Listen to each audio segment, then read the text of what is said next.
Ladies and gentlemen, welcome to a realm where reality intertwines with the inexplicable, where the boundaries of reason dissolve into the shadows of uncertainty. Welcome to the political twilight zone. I am your guide through this enigmatic labyrinth, where politics and power take on life of their own. In this dimension, the threads of truth weave a tapestry of intrigue, challenging our perception of the world we thought we knew. In this world, nothing is as it seems, and the truth lies buried beneath layers of deceit. Prepare to venture where reason meets the unexplained, and where the unexplained might just be. Hello out there, friends and neighbors. Welcome back again. Another week flies by here. This is Rick Wagner getting it right here on KNZZ KGLN. And we are, of course, at 1100 and 92.7 and, 980 and 101.3. Not necessarily in that order. And we are also on the internet and a bunch of other stuff. So join us. And if you can't, well, obviously, if you're listening, you'll catch the show. But if for some reason you want to send the show to someone else, or if you missed part of it, you can find it on our website, therickWagnerShow.com, along with all these stories and connections to all of the left opposing sites, as I like to think of them, for news. And I'm sure that they're right-leaning sometimes, as they're just not leftist, which has become, by the way, the, shall we say, the chosen description of anything that does not comport exactly with the left-wing large media organizations is, far right. That's correct. So if you just report things as you see them and it differs from their narrative, it's far right. Interesting. They control the language. This is what happens. Anyway, folks, it's been always quite a week, of course, but I wanted to talk about something in particular that applies to all forms of government. And it came to me again because I was looking at Amelie Schleys. She wrote recently The Great Society. And it's a modern version of The Great Society, in other words. And she describes what happened during the Great Society push, in the 60s after LBJ and during that period. And we've talked a little bit about it before. It's a fascinating book. I would really recommend that you get a look at it. And, of course, she's the author of The Forgotten Man, which many of you have read, which is just excellent. This one's also very good. And it brings some things to light about the way government operates. It's just like The Forgotten Man. When you're reading it, you can sort of telescope ahead and see how things are exactly the same now, that the same things are happening, the same situations are arising, and there's no real change. It's just different names and different locations sometimes not even that. And so because of that, it's always a fascinating thing to go back, look at history, kind of get it in mind, and then look at today's newspapers. One thing that kept hopping out to me, or popping out perhaps would be better, hopping is sort of like a bunny, but is the idea that there's no accountability in government programs. And when you stop and think about it, the more you think about it, the more apparent it becomes. And it's not changed for a very long time. I'm going to assume there was a little bit more scrutiny on government programs maybe 50, 70 years ago, simply because there were more people trying to get eyeballs in newspapers and radio and stuff, and so they're looking for stories. I could be wrong, and I could just be overly optimistic. But what we have now is just like they were speaking about in the 60s. One of the reasons that so many of these projects just kept not only going south on everybody, but just getting worse, and nobody doing anything about it, is the idea that, one, no one holds government accountable for failed programs, or certainly not very industriously what they're trying to hold them accountable. And the second thing is that since there's no accountability, there's no reason to try and fix it. And because that's not a glaring blemish that seems like it needs to be dealt with, politicians that come along after that project have no incentive to fix it. They want their own projects. We talked about this before. This is something that gets pointed out in that book quite a bit, that some of these real failures in terms of some of these housing projects and things like that were just let to coast further and further downhill with really no attempt to fix them, no meaningful attempt to fix them by following politicians that, have came in after the ones that started it, because they're not interested in fixing someone else's problems. They have a whole new agenda.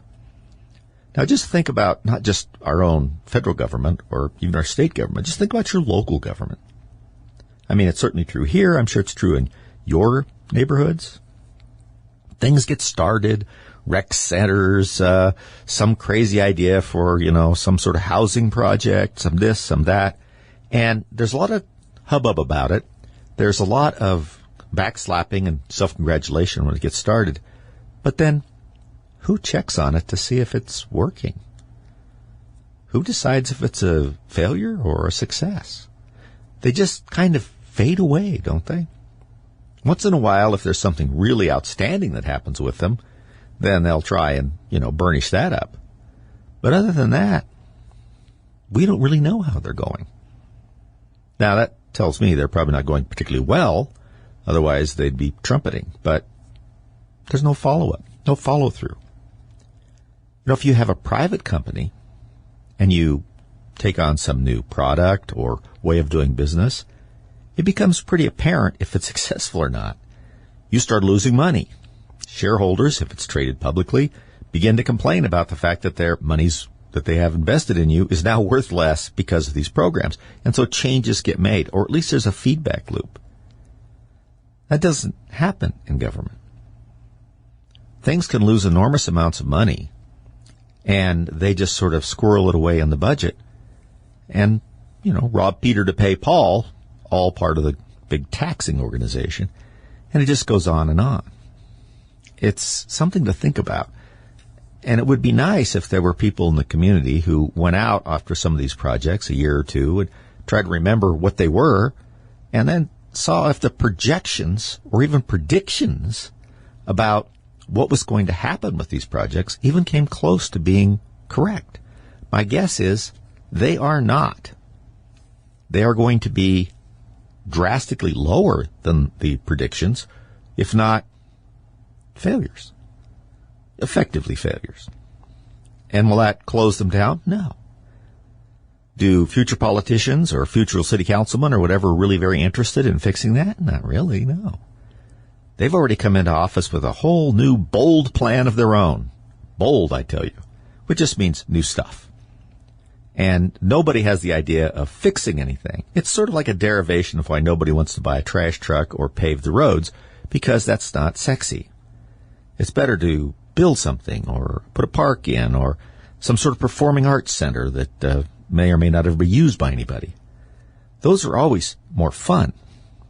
So it's the same thing. They don't want to know if something isn't working, because that'll just mean that they'll have to take time from their wonderful new projects and money and try and fix that thing. So unless a eye is brought to bear on these projects and some examination takes place, then there's no incentive for anybody to fix anything. It's only things that completely break down somewhere. When a school bus, falls into a sinkhole in the street, well, then maybe people start examining, how the roads and bridges are being financed. But it takes something like that usually. But citizens can have something to do with this if you spend a little time. One thing to do is, with the internet now, you can go back in the Wayback Machine. This is sort of like the Wayback Machine from Bullwinkle. That you can go back and look at some of the stories about when there's all this hoopla and rah-rah and self-congratulations about these projects and what their predictions were. And then you can just do a little bit of research and see if any of that was true. Sometimes it doesn't require a whole lot of research to see that these things are failures. Bring it up at a meeting. You're a citizen. You have a right to ask what the heck happened here and why isn't anybody taking care of it. See what they say. And that can't hurt. We would hope that media would jump in and help that out, but we know that 90% of the time that isn't going to happen, because media and your local government, in most cases, are joined at the hip.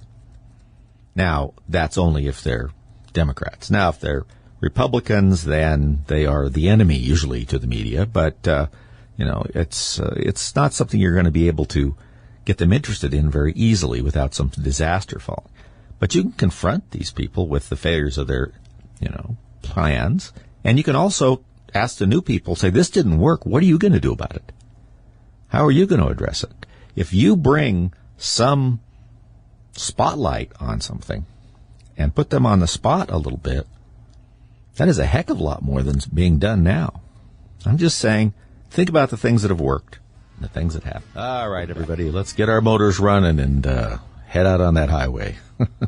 The information highway, or I suppose misinformation highway if people are talking about what regular people are interested in.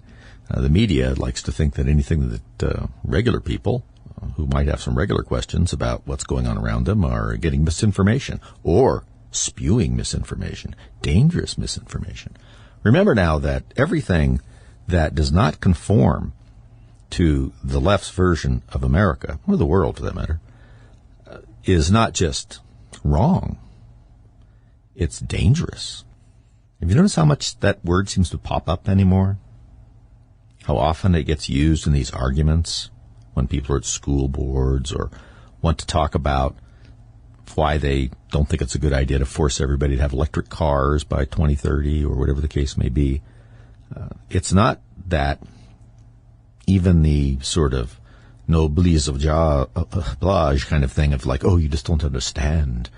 It's not even that. It's you're dangerous. You're putting the climate and people in danger, or you're putting your needs before everybody else's because, you're somehow selfish. And if you oppose certain things, especially about individuals, and perhaps the way people are behaving, then you're creating a zone of danger around them. And before you know it, someone you're talking to may declare that what you're saying to them makes them feel, this is maybe one of the worst things you can do now, makes them feel unsafe. That's right, unsafe. What kind of word is that anyway? I mean, I never heard it until recently. Wouldn't you think the regular sort of formation of I don't feel safe is enough? As opposed to turning into sort of like some sort of noun or gerund, sort of like unsafe, like it's something, I feel unsafe. But that, when that gets put out there, that's a real stopper in arguments, right? That means somehow you've become too aggressive and they feel threatened. Not just that their ideas are threatened. No, we can't have that kind of discussion anymore. If you debate the ideas or are upset about how they're putting some of these ideas into action, then the people who are doing it feel unsafe. If they feel unsafe, well, then obviously some action needs to be taken. And if they're unsafe, then what you're saying isn't really free speech, is it? It's something else. It's something that the government should be regulating to keep people safe. That's all they're trying to do. They're not trying to stifle anyone. They're just trying to keep people safe. It's an interesting progression, isn't it? I mean, you see how it just one thing rolls into another. And once again, we've allowed them to sort of seize these trigger words in the language and become very sensitized to them. And not only do they use them in a way that has certain consequences, but on the receiving end of it, now we've been sort of conditioned to receive them in sort of a more heightened way. Instead of just saying, that's ridiculous. No one's making you feel unsafe. Were that a word that you would, it wouldn't be the case. Right?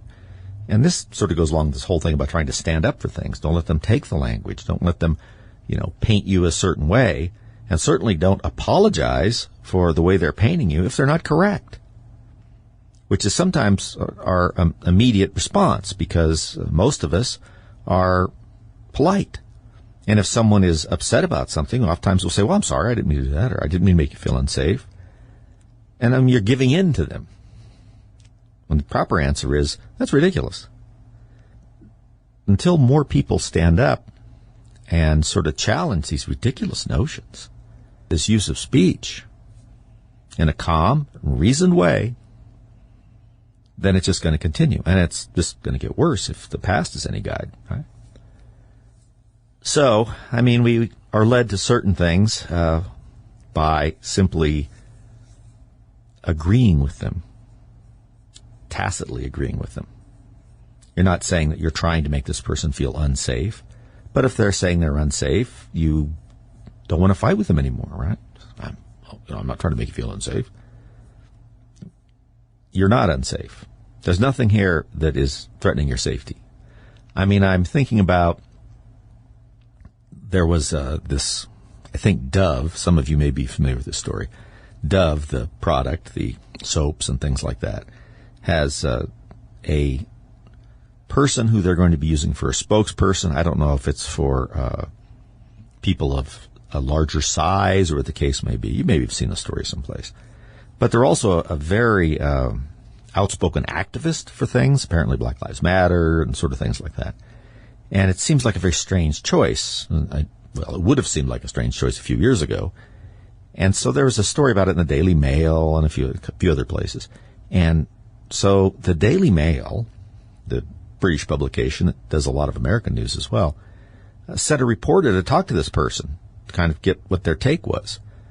And this person, of course, wouldn't speak with them. And then, according to the story, after they left, notified law enforcement that they felt unsafe from this person asking them questions, or trying to ask them questions. Never got a chance to ask them questions. And bear in mind, this is a person who apparently was a big purveyor of the defund the police movement.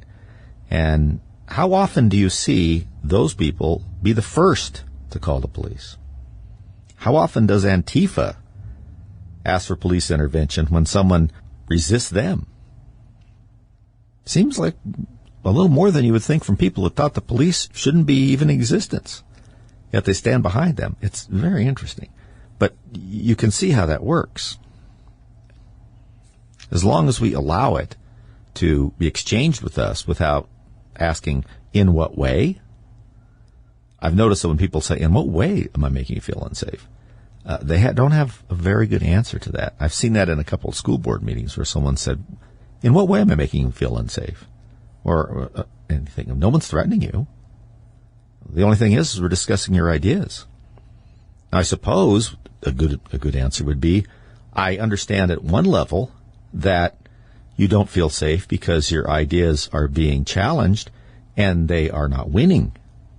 So your safety in your own mind about your own ideas and theories and so forth is being challenged. That may make you feel unsafe, but that's not a physical harm. And you can't not be categorized as that. Because the implication there is that, someone's going to, like, the next thing is going to be rushing the podium or something. And of course not. The vast majority of these conversations don't even approach anything like that. I suppose that the unsafe part of it really is the fact that they don't want you to disagree with them because they know at some level, consciously or unconsciously, that their positions are untenable. And the more you discuss them, the more upset that makes them. And they label that as being unsafe. I was just thinking about that.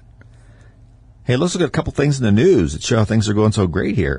I don't know if I don't think I talked about this last week. Denver has become quite the sort of homestead for a lot of the unhoused.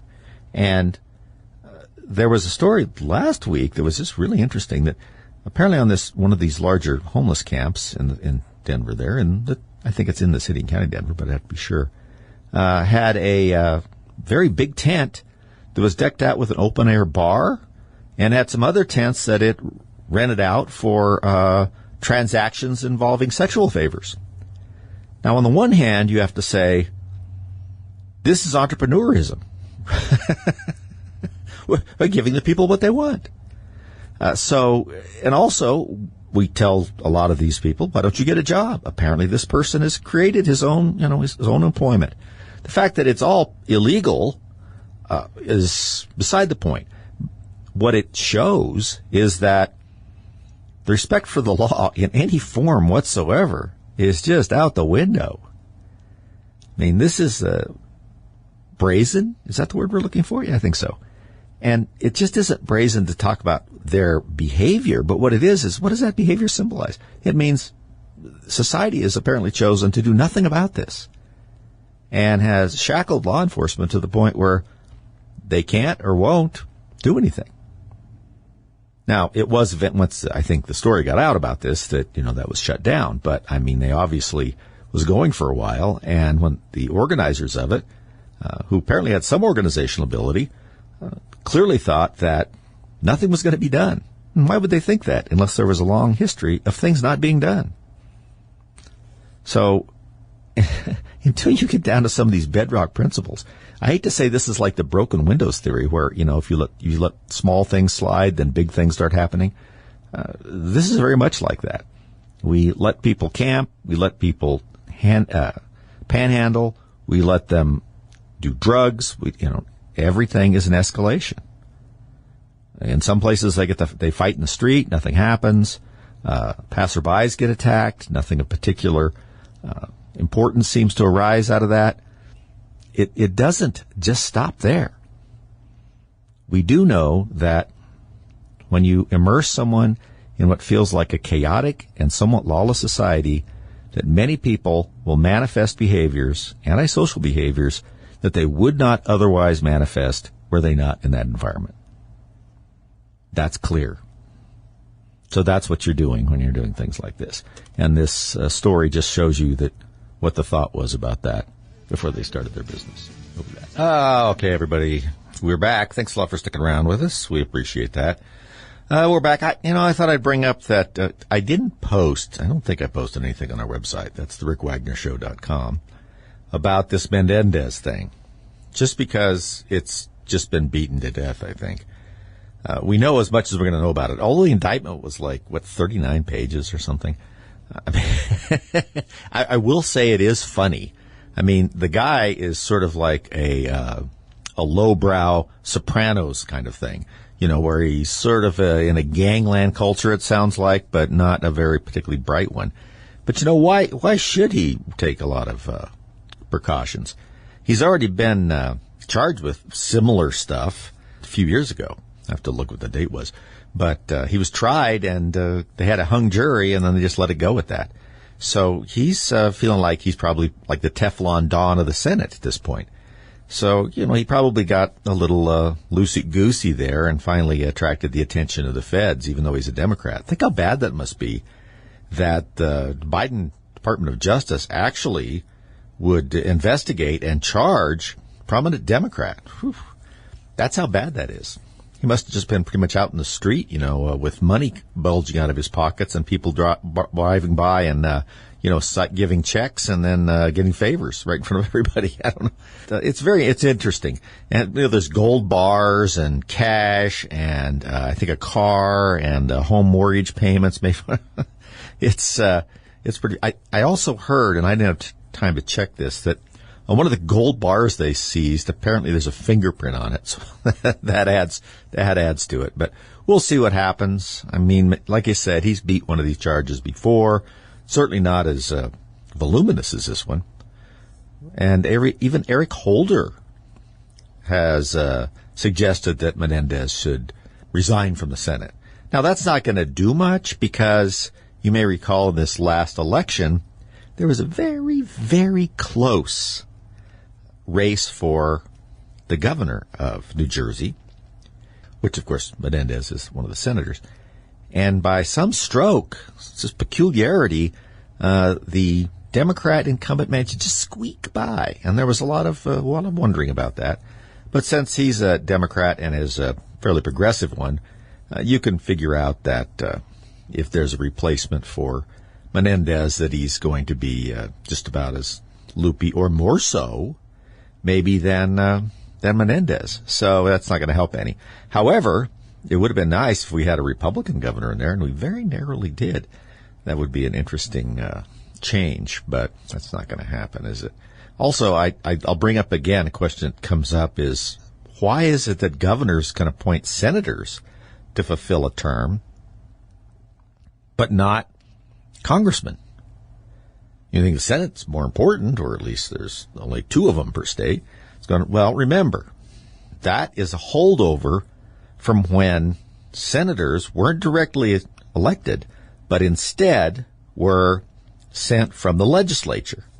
So that appointment process falls to the governor now, because that piece of it has always never been changed. So that's allowed for some interesting results from time to time, as we know. Arizona is a good example of that. But anyway, so I just thought, Menendez, big in trouble. We'll see what happens there. And if, we want to talk about crime, there's some great crime stories across the United States. Hopefully not where you're at. If there are, they're far away from you. Maybe at least across town if you're in one of the cities. But I thought one of the interesting stories out there is that organized gangs are running $1 billion industry, stealing cars from the U.S. to ship to Africa. Hundreds have been found stashed in containers on the East Coast, and there's a theft of a vehicle every 6 minutes, apparently, about this deal. Now, I often wondered where all these car thefts were going, because, and if you steal a car in the United States, it's kind of hard to get rid of it in the United States because they're tracked and licensed and everything, and there's also several different places that the VIN on an automobile appear. Some of them are not known to the public, and certain inspectors, like in Colorado, the Colorado State Patrol investigators know where they are located and so forth. So it can be difficult to get rid of a car here. Now, I have known that a lot of them have ended up in Mexico from time to time. But the idea that you put 2 or 3 of them in a big shipping container and send them to Africa, that's an interesting idea. I cannot help but wonder what the exchange is. There's always some sort of discount, right?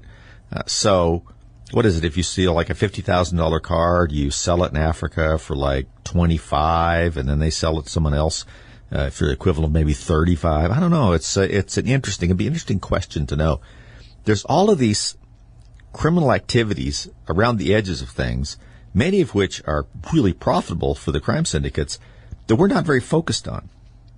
And of course, the other part of this, and this is something that Tucker Carlson mentioned in an interview I was reading recently, we don't really pay any attention to the rest of the world.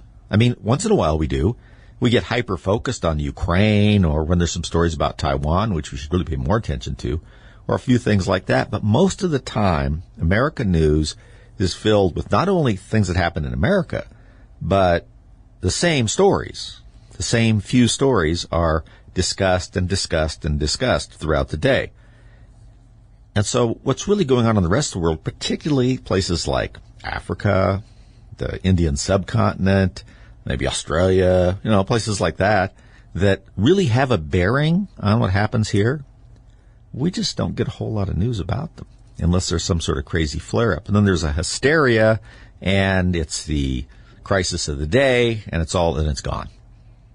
So we have to kind of look around to see what's going on. There's a lot going on in Africa that's not good for the United States. And of course, I've talked about before about China's continuing effort to get inside of the governments in Africa.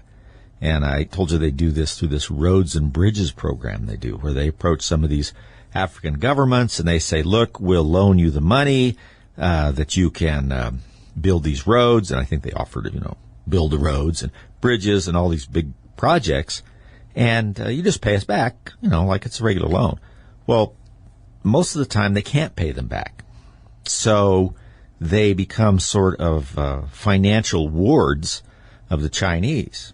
They have to come up with some different sort of terms, right? So the Chinese now have sort of a financial control over them. Many of these places, are really in need of these things. And the Chinese are pretty slick about convincing them to get into something that's really more expensive they can afford. So that's one of the things. And of course, they're targeting places where some of the rare earths are at that we need for components, particularly electronics and so forth. And they're just moving around in there. And we've seen them other places. They're sort of, poking their head up here and there in the Middle East. Their desire is to supplant the United States as the preeminent world power. Does that come as a surprise? No. They say that all the time.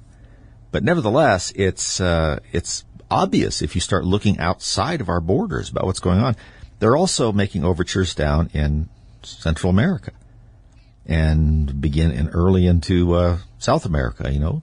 Down there, they're starting to show up and help out some of the communist socialist regimes. And it's very much like the Russians did at the height of our Cold War experience in the late 60s, early 70s. But then they sort of had to pull back because they're running out of money, as we discovered later on. So, but the Chinese don't seem to be having that problem. So it would be nice if we got a little more information about what's going on. And if the information we got was at least moderately correct, right? or at least not slanted. That would be nice. But also there is, I did just post a story because I thought it was interesting, is this story about these lunar probes we're seeing. You may remember in the news recently that India, one of the few stories I was discussing outside of the United States, India had a successful moon landing. The Russians tried one, but it crashed, made a big crater up there. But why are they doing this? Well, part of it is that they think that there's water not in a liquid form, but there's water in the rocks and perhaps subsurface in the southern area of the moon, around the southern pole of the moon.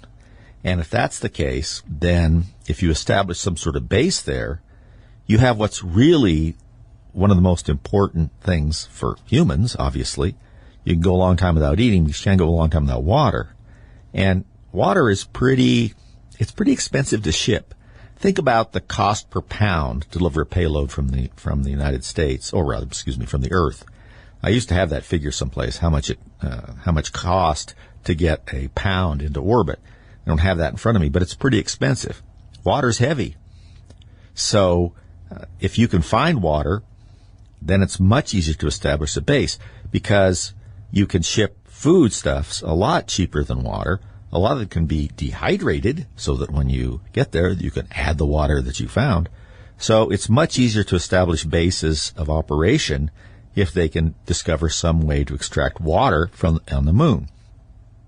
So they've been trying to do this. We, of course, are lucky if we can get to the space station up there that is very old and rickety and just wander around. Our technology for space exploration has greatly dropped off because, of course, NASA is now much more interested in diversity and diversity, inclusion, and equity than they are apparently exploring.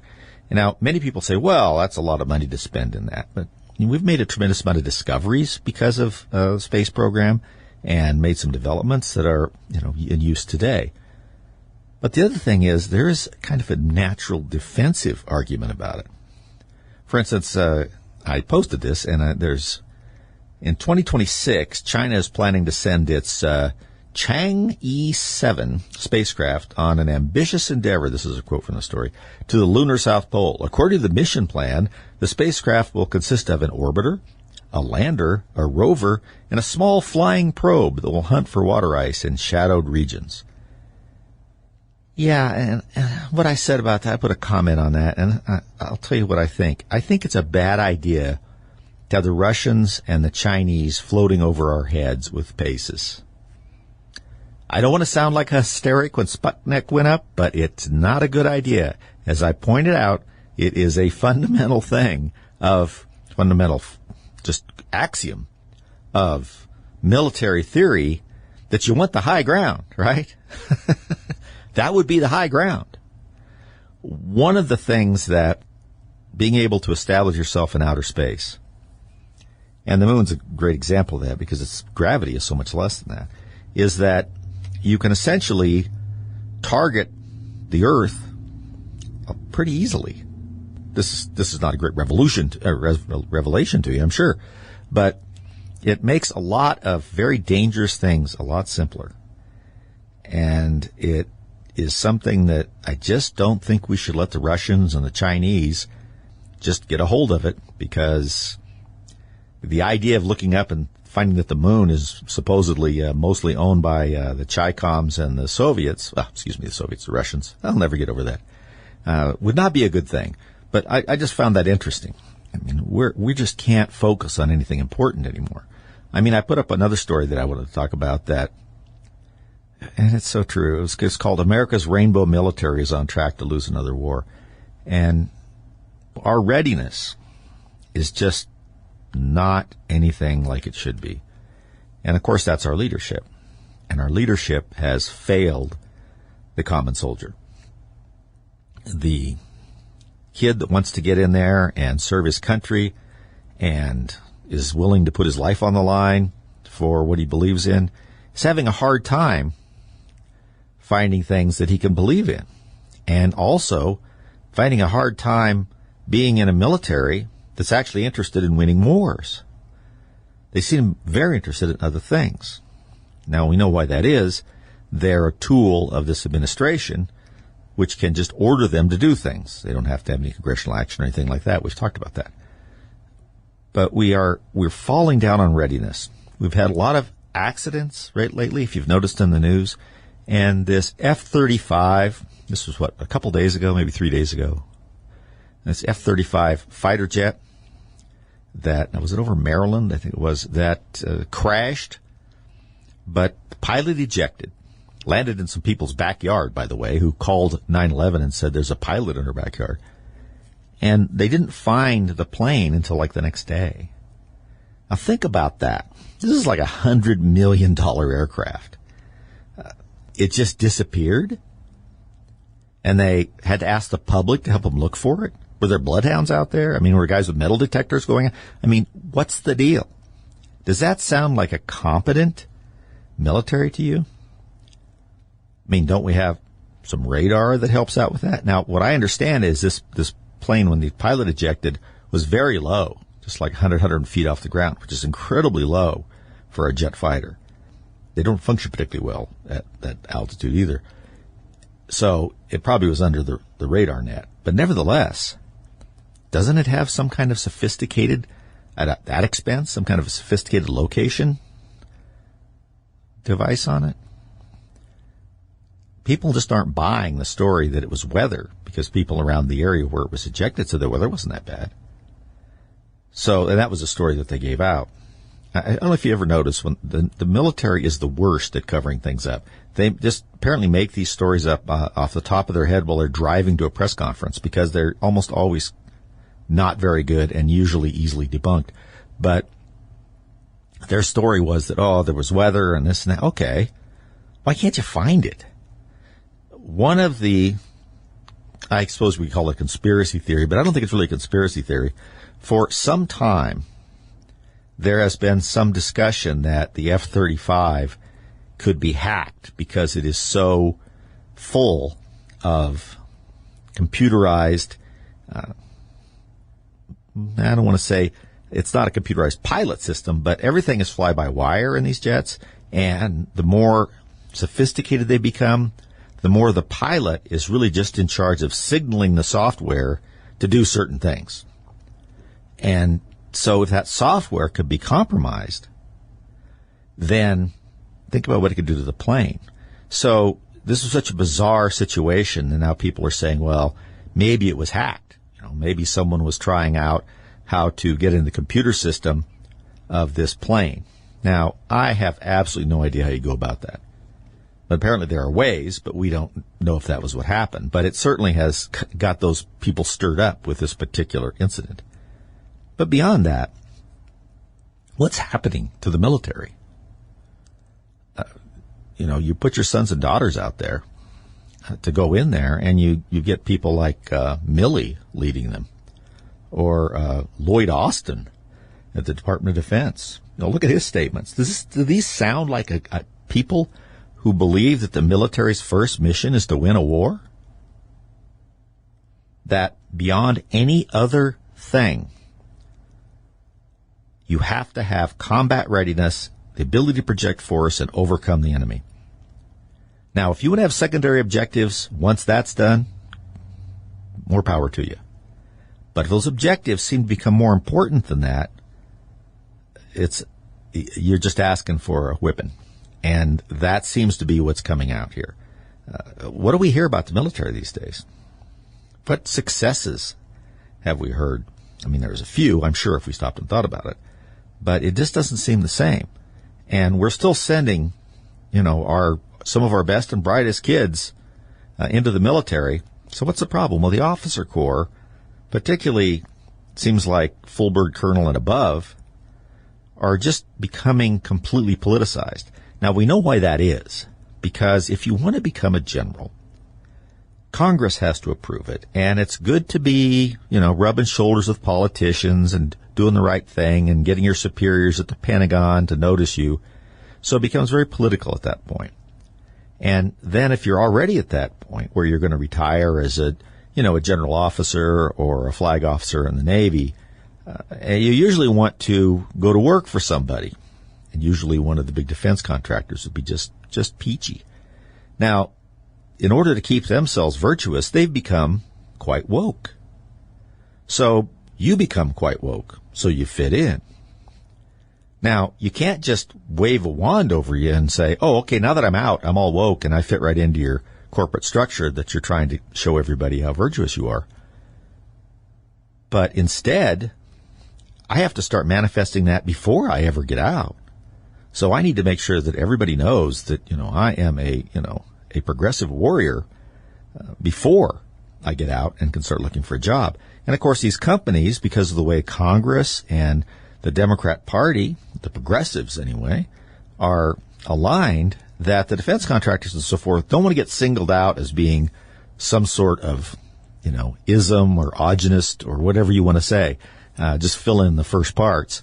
Are we misogynist? Are we, I don't even know anymore. There's so many of them. So they don't want to seem that way because then they might not get government contracts. There'd be problems with this or that.